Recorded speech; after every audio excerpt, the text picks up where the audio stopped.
Hello और नमस्कार दोस्तों, स्वागत है आप सभी का एक बार फिर से आपके अपने यूट्यूब चैनल प्रेम अकेडमी पर, जहां सफलता ही हमारा लक्ष्य है। दोस्तों, वीडियो शुरू करने से पहले मैं आपको ये बता दूं कि वीडियो को पूरा देखिएगा।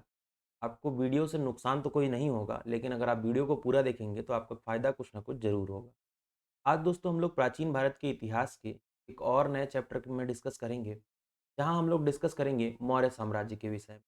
तो मौर्य साम्राज्य अपने आप में एक काफ़ी बड़ा साम्राज्य था, जिसने लगभग पूरे भारत पर कब्जा कर लिया। और ये साम्राज्य का उदय हुआ कब?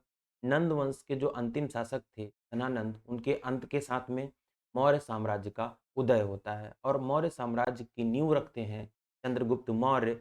और उनकी नींव रखने के जो कारण थे, जो चंद्रगुप्त मौर्य ने जो मौर्य साम्राज्य को शुरू किया, उसके पीछे का एक सबसे बड़ा कारण यह था कि कौन था इनके साथ में जिन्होंने इस जो है चीज़ को बढ़ाने के लिए उनका साथ दिया। तो नाम आता है चाणक्य का। तो चाणक्य जो है इस मौर्य साम्राज्य के संस्थापना के पीछे उनका बहुत ही बड़ा हाथ। तो आज की इस वीडियो में हम लोग देखेंगे कि मौर्य साम्राज्य का उद्भव कैसे हुआ, कैसे जो है का विकास हुआ। और साथ ही साथ हम लोग देखेंगे कि इसके ऐतिहासिक स्रोत क्या हो सकते थे, जिनसे हमको मौर्य साम्राज्य के बारे में जानकारी मिलती है। और इनके जो है पुरातात्विक स्रोत क्या हो सकते हैं या साहित्यिक स्रोत क्या हो सकते हैं, जिनसे हमें क्या है गुप्त मौर्य साम्राज्य की जानकारी मिलती है। तो आज की वीडियो को दोस्तों पूरा जानने के लिए वीडियो के अंत तक बने रहें। हम लोग हर चीज़ को बहुत ही बारीकी से डिस्कस करेंगे, और आई होप कि आपको जो है सारी की सारी चीज़ें समझ में आ जाएँ। अगर आप लोग चैनल पर नए हैं, वीडियो को पहली बार देख रहे हैं, तो चैनल को सब्सक्राइब कर दीजिएगा, वीडियो को लाइक कर दीजिएगा, और हो सके तो वीडियो को शेयर भी कर दीजिएगा। तो दोस्तों शुरू करते हैं आज के अपने इस टॉपिक को, जहां पर हम लोग पढ़ेंगे प्राचीन भारत का इतिहास, और जिसमें हम लोग डिस्कस करेंगे मौर्य साम्राज्य के उद्भव और विकास के बारे में। और साथ ही साथ हम लोग एक चीज़ और देखेंगे, चंद्रगुप्त मौर्य के संबंध में भी जो भी जानकारी एकत्रित है, उस जानकारी पर भी हम लोग चर्चा करेंगे। तो चलिए दोस्तों शुरू करते हैं आज की इस वीडियो को। तो पहला चैप्टर जो हम लोग पढ़ेंगे वो मौर्य काल है। ठीक है, तो मौर्य काल का जो समय है वो आप लोग देख पा रहे होंगे यहाँ से 321 ईसा पूर्व से 185 ईसा पूर्व के मध्य का जो समय था, उसको कहा गया मौर्यकालीन युग। ठीक है, अब हम लोग तो इसमें कई सारी चीजों पर डिस्कस करेंगे, जैसे जो है ये मौर्य काल के इतिहास निर्माण के स्रोत क्या क्या हो सकते थे। फिर हम लोग मौर्य शासकों के बारे में चर्चा करेंगे, जिसमें से प्रमुख होंगे आपके चंद्रगुप्त मौर्य, बिंदुसार, अशोक और अशोक के उत्तराधिकारियों के संबंध में। क्योंकि आप सभी को पता है जो मौर्य साम्राज्य है उसमें कम से कम 30-25 जो है शासक हुए हैं, लेकिन अगर एग्जाम के पर्सपेक्टिव से हम लोग देखते हैं तो चार, ये जो चार चीजें हैं यहाँ पर, चार नहीं आप तीन कह सकते हैं, चंद्रगुप्त मौर्य, बिंदुसार और अशोक। सबसे ज्यादा प्रश्न आपके इन्हीं तीन चैप्टर से बनते हैं। और सबसे ज्यादा एक जो इनमें भी सबसे ज्यादा क्वेश्चंस बनते हैं, वो बनते हैं आपके अशोक के काल से। ठीक है, फिर बात करेंगे जो मौर्य काल की राजनीति थी उसके संबंध में, मौर्यकालीन अर्थव्यवस्था क्या थी उसके संबंध में बात करेंगे। और साथ ही साथ हम लोग बात देखेंगे कि जो मौर्यकालीन समाज था वो किस प्रकार से विभाजित था। ठीक है, तो इस बारे में भी हम लोग चर्चा करेंगे। जैसे हमने ऋग्वैदिक काल में पढ़ा था, जो समाज था वो चार वर्णों में विभाजित। ठीक है, जैसे मैंने आपको बताया था, ब्राह्मण, क्षत्रिय, वैश्य, शूद्र, ये चार वर्ण हुआ करते थे, यानी कि समाज जो है चार वर्णों में विभाजित था ऋग्वैदिक काल में। वैसे ही हम लोग देखेंगे कि मौर्य काल में समाज किस प्रकार से विभाजित था। फिर देखेंगे हम लोग यहाँ की संस्कृति के बारे में। ठीक है, इनका रहन सहन, इनका खान पान, ठीक है, इनके व्यापार करने की जो है व्यवस्थाएं, इनके नापतोल की व्यवस्थाएं, इन सभी चीजों पर हम लोग चर्चा करेंगे। ठीक है, उसके बाद हम लोग देखेंगे नेक्स्ट चीज जो होगी, इतिहास निर्माण के स्रोत में हम लोग कई सारी चीजें देख सकते हैं। जैसे दो टाइप के स्रोत हो सकते हैं हमारे पास में। एक तो साहित्यिक स्रोत हो सकते हैं जो जानकारी देंगे हमको मौर्यकालीन युग की। जैसे साहित्यिक स्रोत में आपके आएंगे विदेशी विवरण, जो विदेशी लेखकों के द्वारा लिखे गए हैं। जैसे आपके जो है मेगस्थनीज की इंडिका हो गई, ठीक है, और चाणक्य का अर्थशास्त्र हो गया, ठीक है, निर्याकस का हो गया। तो ये सब जो विदेशी लेखकों के विवरण थे, ये आपके साहित्यिक स्रोत में आ जाएंगे। फिर हम लोग धार्मिक स्रोतों को भी पढ़ेंगे, जैसे आपके पुराण में क्या लिखा है, आपके वेद में मौर्य साम्राज्य के बारे में क्या लिखा है, इसकी भी चर्चा हम लोग करेंगे। फिर आएंगे कुछ गैर धार्मिक जो पुस्तकें हैं उनके बारे में बात करेंगे हम लोग। फिर बात करते हैं पुरातात्विक स्रोत के संबंध में। पुरातात्विक स्रोत से हमको मौर्यकालीन जानकारी कैसे हासिल होती है, उसके बारे में भी बात करेंगे। ठीक है? कि सिक्कों से कैसे पता चला कि मौर्यकालीन सिक्के कैसे थे और कैसे जो है वस्तु विनिमय होती थी या फिर वह जो है पैसों के आदान-प्रदान से या फिर पैसों के बदले वस्तु से जो है व्यापार चलता था, तो इन सभी के बारे में बात करेंगे। उत्खनन के बारे में भी हम लोग देखेंगे और अशोक के संबंध में जो भी उसके अभिलेख हैं, ठीक है? या फिर उनके द्वारा बनाए गए जो स्तूप हैं, वो कहाँ मिले, कैसे मिले और उन्होंने मौर्य साम्राज्य के बारे में क्या जानकारी दी, इसके बारे में भी हम लोग चर्चा करेंगे। ठीक है? इसी में आपका स्तूप आ जाएगा। अगली चीज़ हम लोग देखते हैं, अगर हम लोग शुरू करते हैं आप कि गैर धार्मिक स्रोत क्या हो सकते हैं। तो आप सभी को पता है जो चाणक्य थे उनकी एक पुस्तक है अर्थशास्त्र, ठीक है? और बहुत ही अच्छे से ये बात आप लोग को ध्यान रखनी होगी कि ये जो चाणक्य की पुस्तक है अर्थशास्त्र, इसमें जो है अर्थशास्त्र के बारे में जानकारी नहीं दी गई है। इसमें जानकारी दी गई है गुप्तकालीन राजनीतिक व्यवस्था के संबंध में। चाणक्य जिसको विष्णुगुप्त के नाम से भी जाना जाता था, के द्वारा यह अर्थशास्त्र नामक पुस्तक की रचना की गई। संस्कृत साहित्य है ये जिसमें 15 अधिकरण और 180 प्रकरण हैं। कितने?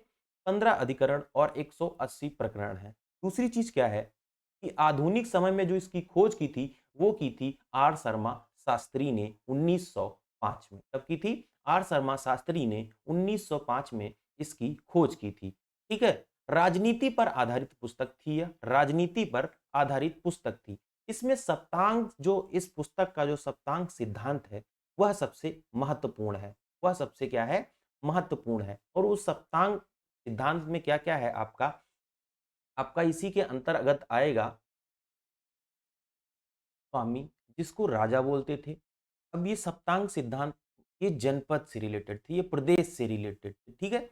तो स्वामी जो एक राजा होता था पूरे साम्राज्य का, फिर आता था जनपद। जनपद क्या था? जनपद मतलब जनसंख्या या फिर क्षेत्र, ठीक है? जनसंख्या। जनपद का अर्थ होता था जनसंख्या, जनसंख्या या फिर हम कह सकते थे कि जैसे अभी के अगर पर्सपेक्टिव में देखें तो जनपद क्या होता है? एक क्षेत्र होता है, पर्टिकुलर एरिया होता है। दूसरा था तीसरे नंबर पे आते थे आमत्य। आमत्य को बोलते थे मौर्य काल में मंत्री। क्या बोलते थे? मंत्री। और फिर आता था कोष। कोष का संबंध था खजाने से। कोष का संबंध किससे था? खजाने से। कोष का संबंध था खजाने से। और फिर आते थे दुर्ग। दुर्ग का अर्थ होता था किला। दुर्ग का अर्थ होता था किला। मित्र का होता था सहयोगी। मित्र का अर्थ था सहयोगी। और बल का अर्थ था सेना। बल का अर्थ था क्या? सेना। बल का अर्थ था सेना। तो ये सारी चीजें जो है सप्तांग सिद्धांत में चाणक्य के अर्थशास्त्र में दी हुई थी। चाणक्य का अर्थशास्त्र की अगर हम लोग बात करें, अर्थशास्त्र में राजनीति के अन्य तत्वों जैसे विदेश नीति, आपका आंतरिक नीति, आधिकारिक शासन व्यवस्था आदि पर भी चर्चा की गई थी। किस किस किस पर? जैसे विदेश नीति की बात करें या फिर आंतरिक नीति या अधिकारी व्यवस्था आदि की चर्चा की गई। विदेश नीति से संबंध यह था कि जो है कि कैसे जो है विदेशी विदेश से व्यापार किया जाए, कैसे जो है विदेशी आक्रमणों को रोका जाए, आंतरिक नीतियां, राज्य के अंदर प्रशासन की व्यवस्था कैसी हो, इस संबंध में भी जानकारी जो है कौटिल्य के अर्थशास्त्र में दी गई थी। आधिकारिक व्यवस्था क्या हो कि कैसे अधिकारियों को उनका कार्यभार सौंपा जाए, जिससे वो राज्य के शासन को सही ढंग से चला सकें। तो गैर धार्मिक स्रोत में एक तो आ गया आपका कौटिल्य का अर्थशास्त्र, यहाँ पर हम लोगों ने इसके संबंध में देखा। गैर धार्मिक स्रोत के अंतर्गत हमारे इसमें 3 चीज़ें और आती हैं। पहला एक ग्रंथ है मुद्रा राक्षस, विशाखा दत्त ने जिसकी रचना की थी, ये भी गुप्त काल के संबंध में पर्याप्त जानकारी देती है। दूसरा आती है 10 कुमार चरित, ये दंडित द्वारा रचित है। किसके द्वारा? दंडित द्वारा रचित है, ठीक है? ये भी गुप्त काल के संबंध में बात करती है। एक आती है फिर आपकी लास्ट में राजतरंगिणी, जो आप तीसरे नंबर पे देख पा रहे होंगे, ये कश्मीर के इतिहास को बयां करती है। ये लगभग 1200 ईडी के करीब में लिखी गई थी। ठीक है, तो ये गैर धार्मिक स्रोतों की हम लोगों ने बात की। फिर करते हैं हम लोग धार्मिक स्रोत। अब धार्मिक स्रोतों में जैसे ब्राह्मण साहित्य था, आपका पुराण था, धर्मसूत्र थे, इन सब से भी गुप्तकालीन व्यवस्था की जानकारी हमको मिलती थी। बौद्ध साहित्य जैसे कथा वस्तु था। अब कथा वस्तु जो है ये मोगलीपुत्तिस ने लिखा था, ठीक है? मोगलीपुत्तिस जो चौथी बौद्ध संगति का अध्यक्ष था, ये बात भी आप लोग ध्यान रखिएगा। फिर था मिलिंद पन्हो, बौद्ध साहित्य है ये भी, इसको लिखा था नागसेन। और फिर आती हैं बौद्ध धर्म की जातक कथाएं, ये भी जो है मौर्यकालीन युग के बारे में चर्चा करती हैं या फिर इनसे जो है जानकारी मिलती है। फिर आते हैं आपके जैन साहित्य। जैन साहित्य में पहला आपका आता है कल्पसूत्र, पहला आता है कल्पसूत्र और दूसरा आता है परिशिष्ट पर्वण। ठीक है, इसको रचा था हेमचंद्र ने 1200 एडी के करीब में।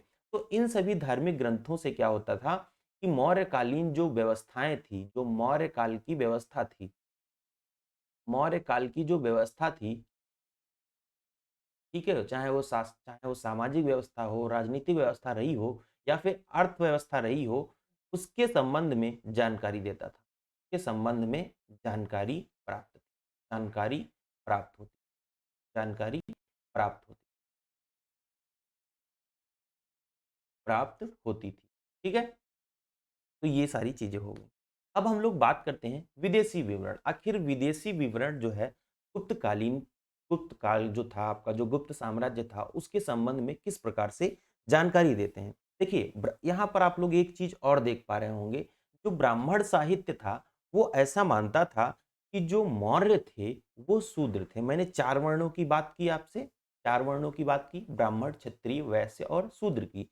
तो जो ब्राह्मण ग्रंथ थे यह ये मानते थे कि जो मौर्य साम्राज्य के जो लोग थे, जो मौर्य साम्राज्य के संस्थापक थे या फिर जो मौर्य थे वो क्या थे, शूद्र थे। मौर्य क्या थे, शूद्र थे। और दूसरी चीज वही जो बौद्ध साहित्य है, बौद्ध साहित्य कहता है कि जो मौर्य थे वो क्या थे, क्षत्रिय थे। मौर्य क्या थे, क्षत्रिय थे। और जब हम लोग वही जैन साहित्य की बात करते हैं तो जैन साहित्य भी यही मानता है, क्योंकि ये जो है क्षत्रिय थे। आप सभी को पता होगा कि जो बौद्ध थे, जो बुद्ध थे, वहां तथागत गौतम बुद्ध थे, वो आपके किस कुल से बिलोंग करते थे, वो जो है शाक्य कुल से बिलोंग करते थे। और शाक्य कौन थे, क्षत्रिय थे।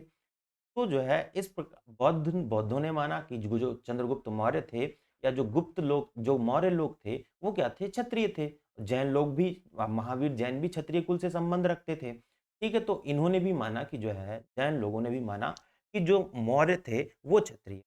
ठीक है, तो ये चीज हो गई। और विदेशी विवरण, ये जो विदेशी विवरण है वो यह कहता है कि जो मौर्य थे वो सामान्य लोग थे। ठीक है, सामान्य लोग थे। ठीक है, सामान्य कुल में उत्पन्न हुए लोग थे, मतलब कबीलाई लोग थे। ठीक है, ऐसा जो है, जो आपके विदेशी विवरण है वो यह बात मानते हैं।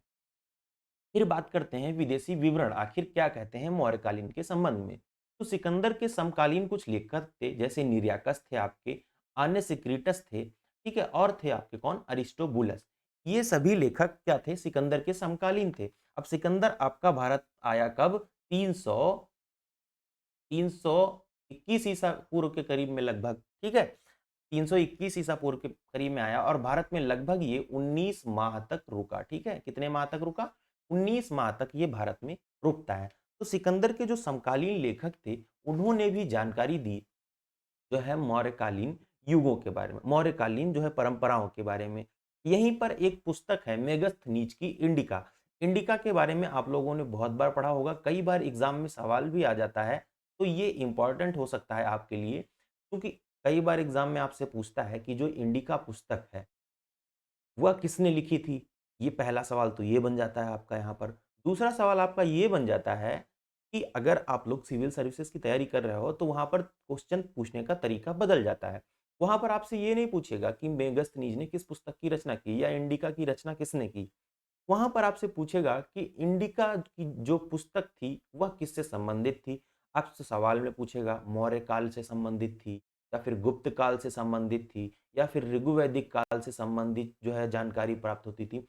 तो इस तरह के क्वेश्चन बनाएगा, तो इस चीज को आप लोग बहुत ही ध्यान रखिएगा। तो जो मेगस्थनीज की इंडिका थी यह लिखी थी किसने, सेल्यूकस निकेटर का राजदूत था जो और सेल्यूकस निकेटर कौन था, ये आपका जो है आपका उसके साथ में आया था, अलेक्जेंडर के साथ, सिकंदर के साथ में आया था, या सिकंदर का सेनापति था। और सिकंदर ने पश्चिमोत्तर भारत में जो राज्य जीते थे वहां का उसको उत्तराधिकारी बनाया था, सेल्यूकस निकेटर को। पश्चिम में, पश्चिमोत्तर राज्यों में जैसे आपके जो सिंधु से सटे हुए राज्य थे उनको जीता सेल्यूकस निकेटर ने। आपको पता है कि जो है तक्षशिला के राजा अंबी से जब सेल्यूकस निकेटर के सामने जो है उसने, तक्षशिला के राजा जो थे अंबी, उन्होंने सिकंदर के सामने सरेंडर कर दिया। उसके बाद में राजा पुरु, जिनको पोरस के नाम से जाना जाता है, पोरस और सिकंदर की भी लड़ाई हुई और उसको बोलते थे हम लोग हाइडेस्पीस का युद्ध। हाइडेस्पीस का युद्ध आप लोग को अगर याद हो मई 321 में हुआ, ठीक है। तो उस युद्ध को भी अगर आप लोग याद करें तो आप ये कह सकते हैं कि सिकंदर ने लगभग पश्चिमोत्तर भारत पर कब्जा कर रखा था। तो मेगस्थनीज क्या था, एक सीरियाई शासक जो था, ये सीरिया का था, ठीक है। और सीरियाई शासक था जिसका राजदूत था आपका मेगस्थनीज, और यह चंद्रगुप्त के दरबार पाटलिपुत्र में आया था, ठीक है। चंद्रगुप्त का दरबार कौन था, पाटलिपुत्र में जो राजधानी थी पाटलिपुत्र चंद्रगुप्त मौर्य की, वहां पर यह आया था। इंडिका में मौर्य नगर प्रशासन तथा सैनिक प्रशासन, यहाँ पर इसको थोड़ा सा शुद्ध कर लेते हैं। सैनिक प्रशासन, मौर्य नगर प्रशासन और सैनिक प्रशासन पर विशेष चर्चा की गई है, ठीक है। तो जो मेगस, जो आप लोग कहें कि अगर जो चंद्रगुप्त मौर्य के दरबार में ये पाटलिपुत्र में आया, लगभग ये 304 और 299 ईसा करीब में जो है आया था, और ये लगभग 3.5 वर्ष, कितने वर्ष तक, लगभग 3.5 वर्ष तक यह भारत में रहा, ठीक है। और इसने मौर्य काल की जो सारी व्यवस्थाएं थी भारत से संबंधित, जो मौर्य काल में उस समय घटित हो रही थी, उन पर विस्तृत चर्चा की है अपनी इस पुस्तक इंडिका में, ठीक है। तो उसने इंडिका में क्या किया है नामक पुस्तक लिखी, जिसमें तत्कालीन भारत के राजनीतिक, सामाजिक और आर्थिक जीवन पर प्रकाश डाला है। लेकिन अगर हम इंडिका में मौर्य के नगर प्रशासन तथा सैनिक प्रशासन की बात करें, तो इसमें क्या है, जो देखिए सामाजिक, आर्थिक और राजनीतिक चर्चा तो की है इंडिका की पुस्तक में, लेकिन अगर विशेष रूप से अगर हम इस इंडिका पुस्तक में देखें किस चीज की चर्चा हुई है, तो विशेष रूप से मौर्य नगर प्रशासन और सैनिक प्रशासन पर विशेष चर्चा की गई है इस इंडिका नामक पुस्तक में। दोनों ही मामलों में, या देखो, दोनों ही मामलों में मेगास्थनीज लिखता है कि देखो ये जो दोनों मामले हैं, मौर्य नगर प्रशासन और सैनिक प्रशासन, इन दोनों मामलों में जो है आपका जो मेगास्थनीज था वो क्या लिखता है कि किस किस समिति की, मतलब अब जब हम लोग सैनिक प्रशासन या नगर प्रशासन की बात कर रहे हैं, कहता है कि किस किस समिति के 30 सदस्यों के द्वारा 6 × 5 के रूप में क्या किया जाता था, या 5 × 6 के रूप में प्रशासन चलाया जाता था। यानी कि कहते थे कि अब देखो चंद्रगुप्त मौर्य ने कई सारे जो है राज्यों को जीता था, और वहां पर उसने अलग अलग उत्तराधिकारी बना रखे थे, और जो उस राज्य की शासन व्यवस्था थी वो 30 सदस्यों की एक समिति होती थी, जो 5 × 6 के स्वरूप में वहां का प्रशासन चलाती थी, ठीक है। तो ये बात हो गई। अब हम लोग बात करते हैं जो अशोक पूर्व अभिलेख हुए, देखिए जो अशोक के अभिलेख हैं वो भी मौर्यकालीन जो है चीजों के बारे में जानकारी देते हैं, ठीक है। प्राचीनता की दृष्टि से हम लोग अगर देखें यहाँ पर, तो ये जो पिपरवा अभिलेख है, ये जो बस्ती उत्तर प्रदेश में स्थित है, ठीक है। तो ये जो है सबसे महत्वपूर्ण जानकारी देता है, और सबसे प्राचीन भी यही अभिलेख है, ठीक है। तो अशोकपुर अभिलेखों की अगर हम लोग बात करें, तो जो ये पिपरवा अभिलेख था, ये बस्ती उत्तर प्रदेश में स्थित था और धार्मिक इतिहास की चर्चा करता था। मौर्यकालीन, यहाँ पर हम लोग लिखते हैं मौर्यकालीन धार्मिक इतिहास की, धार्मिक इतिहास की, इतिहास की चर्चा करता चर्चा करता था, यह जो अभिलेख था, ठीक है। दूसरी चीज क्या थी, यह लेख कलश पर खुदा हुआ है, इसमें स्तूप की चर्चा की गई। ये लेख किस पर खुदा हुआ है, कलश पर। आप लोग कलश तो देखे ही होंगे ना, कलश पर खुदा हुआ, ठीक है, कलश पर खुदा हुआ है। फिर आपका दूसरा अभिलेख आता है महास्थान, जिस ये स्थित है आपके बोगरा जिला बांग्लादेश। कहाँ पर स्थित है, बोगरा जिला बांग्लादेश में। अब ये जो अभिलेख था, इसमें जब मौर्य काल के अंतर, जब जो है समय में एक बार अकाल पड़ा, तो अकाल के समय में अकाल के समय में अधिकारियों को राहत कार्य करने के निर्देश दिए गए थे, उसके संबंध में इसमें जानकारी दी। अधिकारियों को अधिकारियों को राहत कार्य करने के संबंध में क्या दिए गए थे, निर्देश दिए गए थे, ठीक है। संबंध में निर्देश दिए गए थे इस अभिलेख में। दूसरा आता है आपका सौगौरा अभिलेख। सौगौरा अभिलेख आपका उत्तर प्रदेश के गोरखपुर नाम के जिले में पड़ता है। इसमें 2 राजकीय अन्नागार बनाने के निर्देश दिए थे अशोक ने। 2 राजकीय 2 राजकीय अन्नागार समझते हैं आप लोग? अन्नागार जिसमें जो है अनाज रखा जाता था, खाने की जो चीजें थी वो रखी जाती थी, उसको बोलते थे अन्नागार। 2 राजकीय अन्नागार बनाने की निर्देश। अन्नागार बनाने की, यहाँ पर आप लोग को दिख रहा होगा आई थिंक, ठीक है, बनाने के निर्देश दिए गए थे। तो अशोक के अभिलेख जो है वो जो है मौर्यकालीन पर जो है चीजों के बारे में बताते थे, और ये तीनों अभिलेख जो थे वो ब्राह्मी लिपि में थे। किस लिपि में थे? ब्राह्मी लिपि में थी। ये बात भी आप लोग ध्यान रखिएगा। देखिए, ब्राह्मी लिपि और खरोष्टी लिपि, खरोष्टी लिपि, खरोष्टी लिपि, खरोष्टी लिपि में आपके सिर्फ 2 अभिलेख हैं, 2 अभिलेख हैं। एक तो शाहबाजगढ़ का है, शाहबाजगढ़, बाजगढ़, और एक है आपका सौ गौरा ही है मे बी, ठीक है। तो इसको आप लोग देख लीजिएगा। तो ये सारी चीजें जो है आपके अशोक पूर्व अब जो है जो मौर्यकालीन युग है उसके संबंध में जानकारी प्रोवाइड कराती है। तो अभी तक की वीडियो में हम लोगों ने एक चीज को बहुत अच्छे से समझ लिया कि जो मौर्यकालीन चीजें थी उनके संबंध में जानकारी हम लोग कहाँ से हासिल कर सकते हैं। ठीक है, तो ये सारी चीजें तो हम लोगों ने डिस्कस कर ली। अब बात करते हैं मौर्य शासकों के बारे में। देखिए, एक बहुत ही लंबी चौड़ी लिस्ट है यहाँ पर, ठीक है। आपको जो ये हायरार्की दिख रही होगी, ये एक जो है मौर्य शासक का एक हायरार्की है, ठीक है। यहाँ पर हम लोगों को बात करनी है सिर्फ 3 शासकों के बारे में। पहला तो हम लोग बात करेंगे चंद्रगुप्त मौर्य के संबंध में, फिर बात करेंगे बिंदुसार के बारे में जिसको अमित्रघात की भी संज्ञा दी जाती है, और उसके बाद हम लोग एट लास्ट बात करेंगे किसकी? अशोक की, ठीक है, अशोक की, ठीक है। तो अशोक की हम लोग बात करेंगे, ठीक है। अगर आप लोगों ने इंटरेस्ट दिखाया है तो मैं इन जितने भी सारे शासक हैं इनके संबंध में सब पे छोटी-छोटी वीडियोस को बना दूंगा। लेकिन हम लोग देखेंगे जो मौर्य शासक थे, तो चंद्रगुप्त मौर्य ने जो है मौर्य साम्राज्य की नींव रखी कब? 322 ईसा। और यह जो है चंद्रगुप्त मौर्य का शासन काल कब से कब तक था? 322 ईसा पूर्व से 298 ईसा पूर्व तक। चंद्रगुप्त मौर्य के बाद में चंद्रगुप्त मौर्य जो है तो संलेखना विधि से जब अपने प्राण त्यागने के लिए जाते हैं, संलेखना विधि होती है जैन धर्म में। एक्चुअली ऐसा माना जाता है, जैन धर्म के लोग यह मानते हैं कि जो है चंद्रगुप्त मौर्य जो था वो जैन धर्म का अनुयायी था, और उसने जैन धर्म के अकॉर्डिंग ही अपने प्राण त्यागे। तो जैन धर्म में एक विधि होती है संलेखना विधि, जिसके अंतर्गत क्या होता है कि जो भी अनुयायी होता है वो बिना अन्न जल ग्रहण किए अपने प्राण त्याग देता है। तो उसी विधि से अपने प्राण त्यागने से पहले, अपने प्राणों का दान देने से पहले चंद्रगुप्त मौर्य जो है अपने पुत्र बिंदुसार को शासन सत्ता सौंप कर जो है संलेखना विधि से अपने प्राण त्याग देता है। और बिंदुसार के जो शासक थे, जो उनके उत्तराधिकारी थे, वो थे सुसीम, और जिनको सुमन कहते थे, और दूसरे थे अशोकवर्धन जिनका शासन काल रहा 269 से आपके 232 तक। फिर आते हैं आपके विगत शोक, ठीक है। विगत शोक के अब ये तो हायरार्की थी इसके लिए। अब अशोक वर्धन के बाद के जो शासक आए उसमें थे महेंद्र, संघमित्रा, चारुमती, कुणाल, जालौक। ये इसको कश्मीर मैंने आपको बताया कि चंद्रगुप्त मौर्य का जो राज्य क्षेत्र था वो काफी बड़ा था, और अलग-अलग राज्यों के लिए अलग-अलग उत्तराधिकारी बनाए गए थे। तो जालौक जो था वो कश्मीर का उत्तराधिकारी था।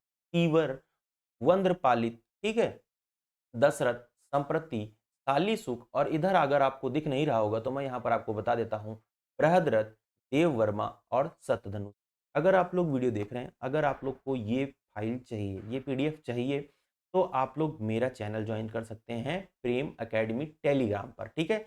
लिंक मैं हर वीडियो के डिस्क्रिप्शन में डाल देता हूँ टेलीग्राम चैनल की। तो टेलीग्राम चैनल पर आप लोग जाएं, वहाँ पर मैं जो है ये पीडीएफ पूरी की पूरी अपलोड कर देता हूँ। तो वहाँ से आपको नोट्स जो है आप लोग यहाँ से पढ़ सकते हैं। चाहें तो आई सजेस्ट कि आप अपने नोट्स खुद से बनाएं। अगर आप थोड़ा सा लेजी हैं तो आप ये नोट्स डाउनलोड भी कर सकते हैं। तो नो नो इशू, आप जो है नोट्स बनाएं या ना बनाएं, it's upon you. But according to me notes आपको खुद से बनाने चाहिए, ठीक है। तो ये थे मौर्य शासक। अब हम लोग बात करेंगे मौर्य शासक में पहले शासक जिनका नाम था चंद्रगुप्त मौर्य। तो चंद्रगुप्त मौर्य को आप लोग यहाँ पर देख पा रहे होंगे। जो चंद्रगुप्त मौर्य था वो मौर्य साम्राज्य का संस्थापक संस्थापक था, ठीक है। अब आप इसने क्या किया कि इसने पूरे पश्चिमोत्तर भाग से विशाल सेना तैयार की और अंतिम नंद शासक धनानंद का तख्ता पलट दिया। धनानंद का तख्ता पलट दिया। ऐसा माना जाता है इतिहास में कि धनानंद ने एक बार ब्राह्मण की जो है ने दरबार में अपमानित कर दिया। अपने दरबार में एक ब्राह्मण को अपमानित कर दिया और वो ब्राह्मण और कोई नहीं था, वो अर्थशास्त्र का रचयिया चाणक्य, कौटिल्य या फिर विष्णुगुप्त के नाम से जिसको हम जानते हैं, वही ब्राह्मण था। और उसी ने साजिश करके क्या किया, चंद्रगुप्त मौर्य से मिल करके जो है नंद वंश का अंत लिख दिया। ठीक है, और चंद्रगुप्त मौर्य ने मौर्य साम्राज्य की नींव डाल दी। तो इसने जो क्या किया, पश्चिमोत्तर के जो बड़े भाग थे जिसको जो है सिकंदर ने अपने कब्जे में कर लिया था, राजा अंबी और राजा पोरस को हरा करके उन राज्यों को अपने में मिला लिया। और जो है क्या हुआ कि पश्चिमोत्तर से नंद वंश का खत्म करके या फिर जो कहते थे हम लोग कि मगध वंश, उसको खत्म करके चंद्रगुप्त मौर्य ने मौर्य वंश की स्थापना कर दी। प्लूटार्क एक लेखक है, उसने कहा कि इसने 6 लाख की सेना के द्वारा संपूर्ण भारत को रौंद डाला। क्या कहता है कि इसने 6 लाख मतलब कि चंद्रगुप्त मौर्य के पास में 6 लाख की सेना थी। और वो कहता है प्लूटार्क कि इसने 6 लाख की सेना को लेकर के संपूर्ण भारत को रौंद डाला, या फिर ये कह लें कि संपूर्ण भारत को जीत लिया। वही जस्टिन कहता है, जस्टिन भी एक लेखक है, जस्टिन कहता है सिकंदर द्वारा विजित किए गए गंधार, कंबोज और मद्रास जैसे क्षेत्रों को पुनः जीत लेता है। यानी कि ये जो पश्चिमोत्तर वाला भाग था आपका, पश्चिमोत्तर वाला भाग था जो आपका आप कह सकते हैं कि मद्रास, कंबोज, ठीक है, तो ये पश्चिमोत्तर में ही पड़ता था। लेकिन जो सिकंदर ने भाग जीता था वो था आपका, अगर आप लोग भारत के मैप को देखते हैं ऐसे, तो ये वाला जो एरिया था, इधर इधर वाला एरिया, जो ये बलूचिस्तान वाला एरिया था, इधर जो बलूचिस्तान का एरिया था, बलूचिस्तान का एरिया था जो, और इधर ये जो सिंधु का एरिया था, तो सिंधु के एरिया तक ही जो है सिकंदर ने कब्जा किया था। और वहां का जो शासक बना दिया था, किसको बना दिया था, उत्तराधिकारी बना दिया था सेल्यूकस निकेटर को। तो उसने, जब चंद्रगुप्त मौर्य जो है सेल्यूकस निकेटर से भी भिड़ कर क्या करता है, उसके अधीन जो राज्य होता है उसको जीत लेता है और संधि करता है एक, ठीक है, एक संधि होती है। ठीक है, एपियानस जो है एक लेखक हैं, ने चंद्रगुप्त मौर्य और सेल्यूकस निकेटर के युद्ध की चर्चा की है। चंद्रगुप्त विजेता बना और एक महत्वपूर्ण संधि हुई। चंद्रगुप्त मौर्य और सेल्यूकस निकेटर के बीच में एक युद्ध होता है, भारी युद्ध होता है, और चंद्रगुप्त जो है इस युद्ध में विजयी होता है। तो हारा हुआ जो सीरियाई शासक था आपका सेल्यूकस निकेटर, जो सिकंदर के साथ में भारत आया था, और सिकंदर ने जिस राज्य सीमा को जीता था उस सीमा का यह उत्तराधिकारी था, उस उत्तराधिकारी से चंद्रगुप्त मौर्य ने पुनः से शासन छीन लिया। और इस शासन को छीनने के बाद में सिर्फ इस शासन को छीना ही नहीं, और एक संधि भी की। इस संधि में क्या किया, चंद्रगुप्त ने सेल्यूकस को 500 हाथी उपहार दे दिए। कितने हाथी उपहार दे दिए, 500 हाथी उपहार दे दिए। और सेल्यूकस ने क्या किया, चंद्रगुप्त मौर्य को सिंधु पार के 4 इलाकों को दे दिया। सिंधु पार के 4 इलाकों को, यहां पर आप लोग इसको सही कर लीजिएगा, सिंधु पार के 4 इलाकों को दे दिया। ठीक है, और ये 4 इलाके कौन कौन से, एरिया, हेरात, जेद्रोसिया जिसको बलूचिस्तान कहा जाता था, अराकोसिया यानी गंधार, और पेरोम्पी सदाई जिसको बोलते थे काबुल। तो ये सारे एरिया आपके पड़ते थे सिंधु पार। ठीक है, सिंधु के पार, ठीक है, सिंधु के आगे पड़ते थे। ठीक है, सिंधु के आगे पड़ते थे। तो इन एरियाज को फिर से वापस कर दिया। सिर्फ इतना ही नहीं, इसने जो है सेल्यूकस निकेटर ने अपनी पुत्री का विवाह भी जो है चंद्रगुप्त मौर्य से कर दिया, और चंद्रगुप्त मौर्य ऐसा देव भारत का पहला शासक बन गया जिसने जो है विदेशी लड़की से शादी की। ठीक है, तो ये बात भी आप लोग, फिर हम लोग बात करते हैं जैन धर्म और चंद्रगुप्त मौर्य के संबंध में। आप सभी को पता है, अगर हम लोग यहाँ पर इसकी बात करते हैं, पहले तो आप लोग ये देख लीजिए, अगर आपसे ये पूछा जाता है कि ये कब हुआ, सेल्यूकस का युद्ध जो है, सेल्यूकस से युद्ध, तो ये 305 ईसा पूर्व में हुआ था। ये बात भी आप लोग ध्यान रखिएगा, इसको मैं, चलिए बात करते हैं जैन धर्म और चंद्रगुप्त मौर्य के संबंध के विषय। चंद्रगुप्त मौर्य जैन धर्म का अनुयायी था, ये बात तो स्पष्ट हो गई जैन ग्रंथों से। दूसरी चीज क्या है, इसी समय पाटलिपुत्र में प्रथम जैन संगति का आयोजन हुआ था, जिस समय जो है चंद्रगुप्त मौर्य शासन में, ठीक है। अपने अंतिम दिनों में अपने पुत्र बिंदुसार, बिंदुसार कौन था, चंद्रगुप्त मौर्य का पुत्र था, बिंदुसार को क्या गद्दी पर बिठा करके चंद्रगुप्त चला गया श्रवण बेल गोपाल, ठीक है। श्रवण बेल गोपाल क्या था, एक जो है जगह थी जहां पर जैनियों के अनुयायी रहते थे, ठीक है, जैन धर्म के अनुयायी रहते थे। भद्रबाहु के निर्देशन में इसने संलेखना विधि से क्या किया, ये संलेखना विधि का यहाँ पर मैंने जिक्र किया है। ये संलेखना विधि मैंने अभी आपको बताया कि अन्न जल छोड़ करके प्राणों की आहुति दे देना या त्याग देना, इसको कहते हैं संलेखना विधि। संलेखना विधि से ऐसा कहते हैं कि इसने अपने प्राण त्याग दिए और यहीं से समाप्त होता है चंद्रगुप्त मौर्य का शासन और शुरू होता है बिंदुसार का प्रशासन, ठीक है, शासन और प्रशासन। तो आप लोग को यहाँ तक आई होप कि पूरी वीडियो समझ में आई हो, जितना मैंने आपको समझाने की कोशिश की है। आई होप कि आपको जो है, मैं अपना 100% तो हमेशा देने की कोशिश करता हूँ और कोशिश की मैंने इस वीडियो में भी कि आपको मैं अपना 100% दे पाऊँ। तो दोस्तों अगली वीडियो जब भी आएगी वो बिंदुसार से रिलेटेड आएगी। अगर आप लोग चैनल पर नए हैं और वीडियो को पहली बार देख रहे हैं तो I request you please channel को सब्सक्राइब कर लीजिएगा। और कुछ लोग चैनल को सब्सक्राइब करके अनसब्सक्राइब कर देते हैं, मुझे नहीं पता कि उनका क्या ही नुकसान होता है इसको सब्सक्राइब करके रखने से। यार कुछ ना कुछ तो जानकारी मिल ही जाएगी ना इससे। तो please I always request you कि प्लीज़ चैनल सब्सक्राइब करके रखिए, चैनल को शेयर कर दीजिए और अपने दोस्तों को भी बताइए चैनल के बारे में, क्योंकि मैं जो कंटेंट दे रहा हूँ, मैं दावा कर सकता हूँ कि इस तरीके से कंटेंट आपको कोई नहीं ला कर देगा। पर ठीक है, फ्री में तो नहीं मिलने वाला है भाई, कोर्स खरीद लेना तो अलग चीज़ हो। ठीक है, तो मिलेंगे अगली वीडियो में दोस्तों, तब तक के लिए अपना प्यार बनाए रखिए, अपना विश्वास बनाए रखिए। मिलेंगे अगली वीडियो में, तब तक के लिए धन्यवाद। जय हिंद, जय भारत।